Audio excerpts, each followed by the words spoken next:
our story. In a hospital in Los Angeles, Paul Cromwell stepped out of the elevator into the quiet, clinical, white-tiled corridor. He was on his way to see Lisa Fenner for his daily visit. Lisa Fenner, to whom the words of Dr. Gordon were still very vivid.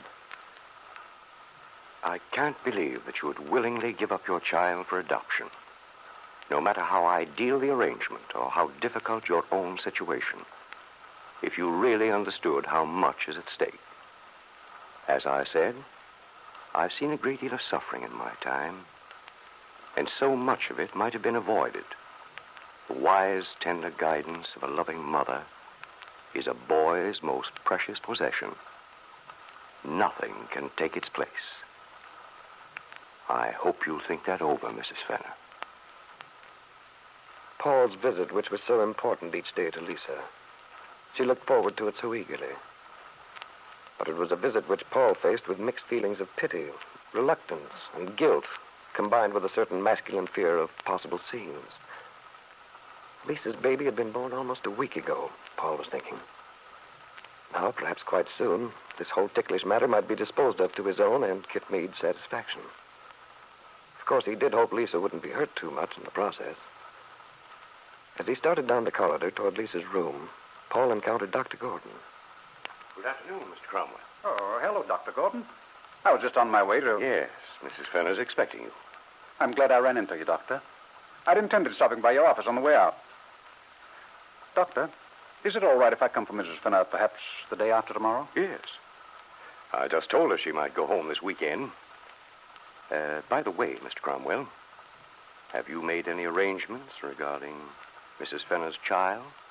I've made an effort to find a nurse for you, but there's still quite a shortage of trained personnel, you know. Malibu is so isolated, it's been rather difficult so far. Oh, well, as a matter of fact, I think it won't be necessary to get a nurse, Doctor. I've talked to Mrs. Kingsley, the housekeeper. Oh, yes. Yes, I remember her. When Mrs. Meade had her trouble. She's quite competent, don't you think, Doctor? Yes, she seemed to be. She was very helpful at that time, carried out all my instructions. Then would it be satisfactory if she were to look after the child? My plan is... I believe, Mr. Cromwell, that it won't be too long before Mrs. Fenner will be taking care of the baby herself. Oh? Really? Yes. I spoke to Mrs. Fenner this morning. I asked her if she wished me to have a representative from one of the child welfare agencies come by in regard to the adoption of the child. She said not. That seems quite significant to me. Oh? And we had quite a little talk. You know, I believe, Mr. Cromwell, that between the two of us, we've accomplished some change in Mrs. Fenner's attitude with regard to her baby. Of course, she still refused to see it, but I think her feelings will change when she's away from the hospital atmosphere, when she's in the more personal environment of familiar surroundings. I doubt that she'll be able to resist seeing her child then. Well, I only hope you're right, Doctor. Yes, indeed. I've been quite concerned in Mrs. Fenner's case.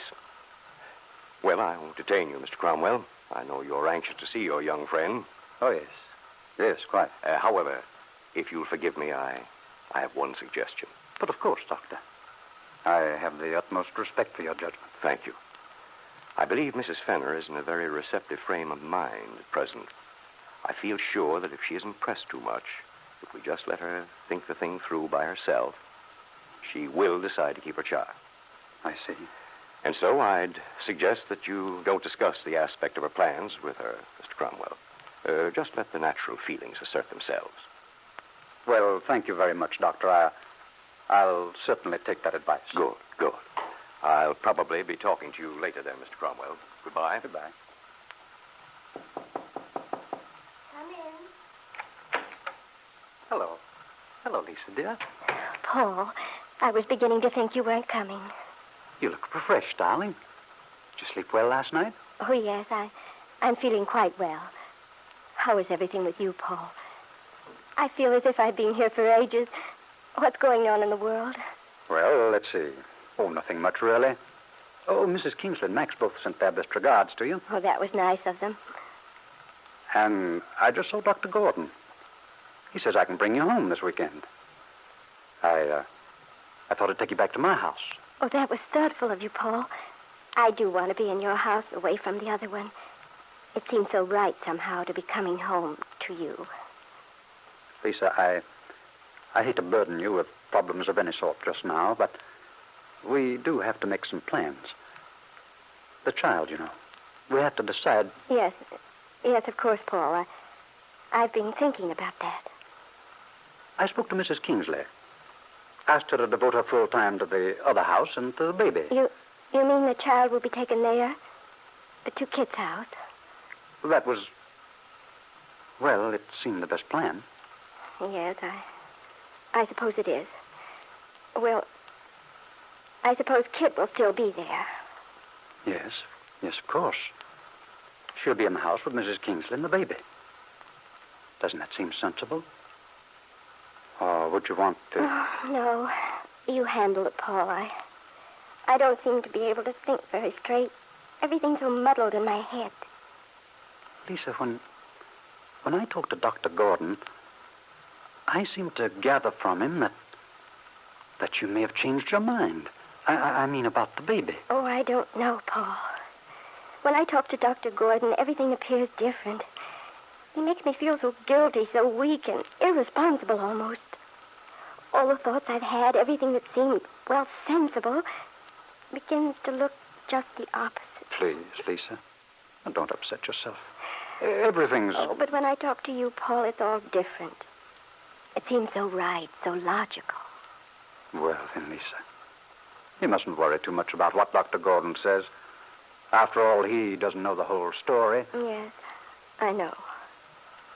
But why does the baby have to be in that house? Why can't Kit go on back? I said I'd give the child up. Isn't that enough? Well, you see, it isn't quite so simple as that. For one thing, there are certain complications. The baby's too young to travel. And besides, there are legal aspects. Papers you must sign. Yes, I suppose there would be. Nothing's ever clean-cut, simple. Of course, Lisa, you must know about these things, about adoptions. You can't just... Oh, no, Paul. I don't want to know anything about it. I don't know, and I don't want to. Hasn't Dr. Gordon talked to you? Explain? Only that he said somebody from an agency came to see me. Of course, I told him no. I couldn't tell him that it isn't like that. This baby wasn't going to just anyone. Well, Lisa, then I suppose we'd just better follow the plan as I arranged it. Mrs. Kingsley will take care of the baby all right. She tells me she's had experience. I'm sure she'll be very competent. Yes, I'm sure Mrs. Kingsley would. And you'll come back to my house to convalesce. Get your strength back. Yes, Paul, whatever you say. In the long run, I'm sure this plan's the best one for everyone. Aren't you? What's the matter, Lisa? Paul, tell me you're sure this isn't a mistake. Oh, Lisa. It was so clear in my mind, but ever since I talked to Dr. Gordon, he makes me think about the baby. And then I get all mixed up again, confused. Well, Lisa, dear, we've been through all this before, many times. You made your decision quite independently on the basis of everything that's happened and everything which will happen. I know. Of course, it's the only thing to do for the baby's sake. And then because of what you told me, but the main thing is I want the baby to have a good home, security, all the things I couldn't give it alone. Of course, Lisa. If only I could forget all the things Dr. Gordon told me. If only I was sure he's wrong. Sure he misunderstands because he doesn't know all the complications. The reason I decided to give my baby away for adoption. But you see, the doctor doesn't know those things. You have to believe in your own decision and not try to look back. Yes, Paul. That's what I must do. Not look back. And that's why I want you to take care of everything. You know all about those legal things, the papers.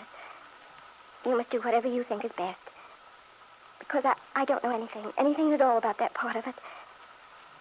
It's too painful. I don't want to know about it. I don't have to, do I? No, Lisa, you don't. I'll handle everything. Paul Cromwell should have said he and Kit would handle it. In a little while, Paul said goodbye to Lisa.